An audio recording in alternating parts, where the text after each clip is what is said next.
Lukas 4 ayat 22, dan semua orang itu membenarkan dia, dan mereka heran akan kata-kata yang indah yang diucapkannya. Lalu kata mereka, bukankah ia anak Yusuf? Saya tekankan di bagian mereka heran akan kata-kata yang indah yang diucapkannya. Yesus adalah firman Allah yang hidup, yang menjadi sama seperti manusia.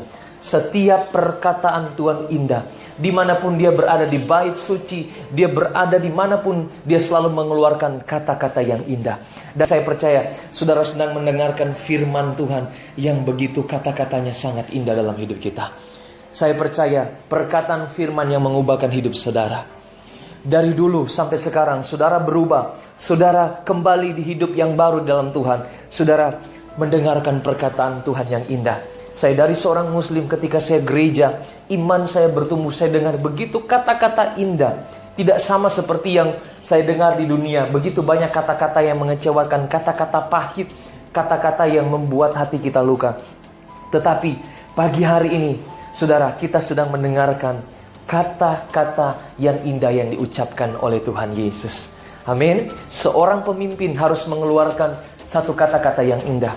Tetapi banyak sekarang para pemimpin, tokoh-tokoh agama, para orang-orang yang merasa diri pemimpin, tetapi kata-katanya tidak sesuai dengan jabatannya. Kadangkala seseorang dapat diyakinkan dengan perkataan yang baik. Kita harus belajar dari sosok Yesus Kristus yang mengeluarkan kata-kata yang indah. Haleluya saudara. Dan saya catat ada 5 hal saudara, bagaimana Yesus mengeluarkan kata-kata yang luar biasa pada zamannya. Dan waktu dia berkhotbah, waktu dia melayani banyak orang. Dan yang pertama, kata-kata ramah yang keluar dari mulut Yesus. Setiap kali dia ketemu dengan orang, mau orang berdosa, mau orang yang sudah dijauhkan orang lain, tetapi Yesus selalu mengatakan kata-kata yang ramah keluar dari mulut Yesus. Haleluya saudara. Maukah kita mengeluarkan kata-kata yang ramah buat orang lain? Karena kata-kata yang ramah tanpa kita sadari akan mengubah orang lain yang mendengarkan. Sama-sama kita belajar saudara, mengeluarkan kata-kata yang ramah, kata-kata yang lembut ketika kita keluarkan kepada orang lain. Kadang-kala kata-kata kita bisa melukai orang lain. Kata-kata kita seperti pedang. Belajarlah untuk mengatakan perkataan yang ramah. Saudara, yang kedua, kata-kata kasih karunia yang keluar dari mulut Yesus. Kasih karunia Allah. Yesus Allah yang menjadi manusia. Dia mengeluarkan kata-kata karunia. Kata-kata kasih karunia. Dia berbelas kasihan kepada orang-orang yang sakit, orang-orang yang berdosa. Banyak waktu itu imam-imam ahli Taurat, mereka menjauh orang-orang berdosa, menjauhi orang-orang yang berdosa. Tetapi Yesus duduk bersama pengungut cukai. Dia duduk kepada orang-orang yang dianggap hina oleh orang lain. Tetapi Yesus duduk bersama mereka. Yesus mengeluarkan kata-kata karunia, kasih karunia yang keluar, yaitu kasih karunia daripada Allah Bapa yang di sorga. Amin. Yang ketiga, kata-kata firman anugerah yang keluar dari mulutnya. Setiap firman keluar dari mulut Yesus itu mengubahkan orang-orang di sekitar dia. Setiap murid-muridnya diubahkan oleh Tuhan. Kemudian saudara berlanjut lagi, walaupun Yesus sudah terangkat di surga, tetapi firman Allah akan tetap selama-lamanya. Perkataan itu didengar oleh orang-orang, bahkan sampai sekarang hampir 2 miliar orang percaya kepada perkataan firman Yesus, dan banyak orang percaya kepada Tuhan. Haleluya. Saudara, firman anugerah yang mengubah hidup kita. Saya ingat satu pujian lama yang mengatakan, firman-Mu Tuhan tiada berubah, dahulu sekarang selama-lamanya tiada berubah. Firman-Mu Tuhan penolong hidupku, ku siapkan hatiku Tuhan untuk dengar firman-Mu. Firman anugerah yang mampu mengubah hidup kita. Amin saudara. Kalau saudara dengar firman anugerah pagi hari ini, saudara harus merespon dengan mulut kita. Katakan amin. Amin saudara. Yang keempat, kata-kata belas kasihan. Kata-kata yang penuh kasih yang keluar dari mulutnya. Yesus selalu mengeluarkan perkataan kasih. Ya, Yesus selalu mengatakan perkataan-perkataan kasih. Kasihlah sesama manusia, kasihlah Tuhan Allahmu, kasihlah sesama manusia. Bahkan katakan, kasihilah musuhmu.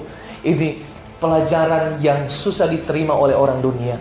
Tetapi kita sebagai anak-anak Tuhan, kita menerima firman anugerah yang penuh dengan kata-kata belas kasihan, yang penuh dengan kasih yang keluar dari mulut Tuhan, dari perkataan kita. Mari kita belajar untuk mengatakan kata-kata yang belas kasihan.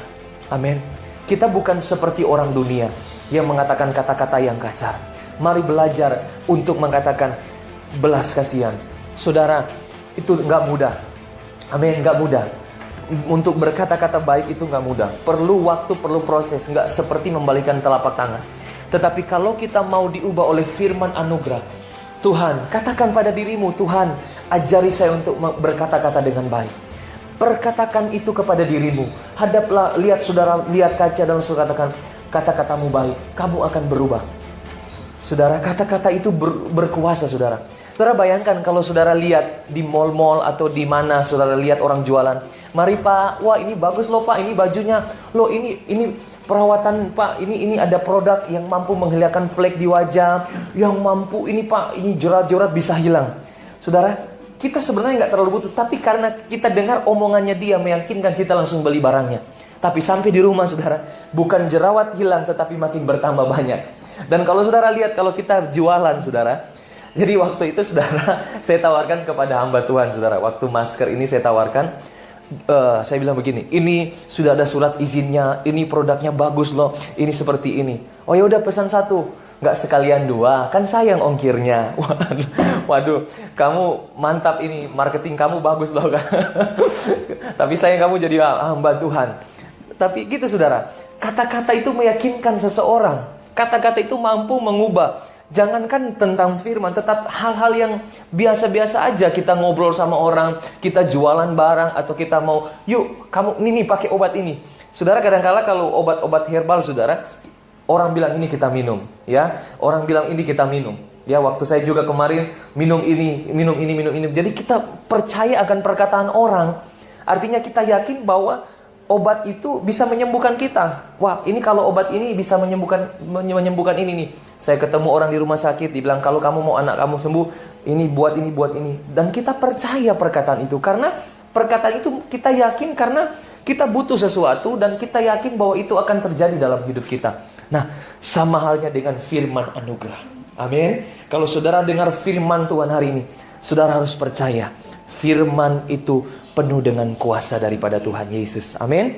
Yang kelima, kata-kata yang memberi kegembiraan, ya, kesenangan, manis, bahkan rahmat yang keluar dari mulut Yesus.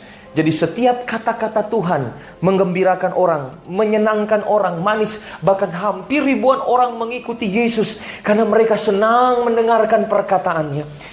Wah, saya nanti kalau di sorga saya mau tanya sama murid-murid Yesus. Kalau saya ketemu mereka, saya mau tanya, bagaimana dulu waktu dengar Yesus secara langsung? Bagaimana dulu waktu kamu dengar perkataan itu luar biasa? Saya pengen tanya itu nanti di sorga, saudara ya.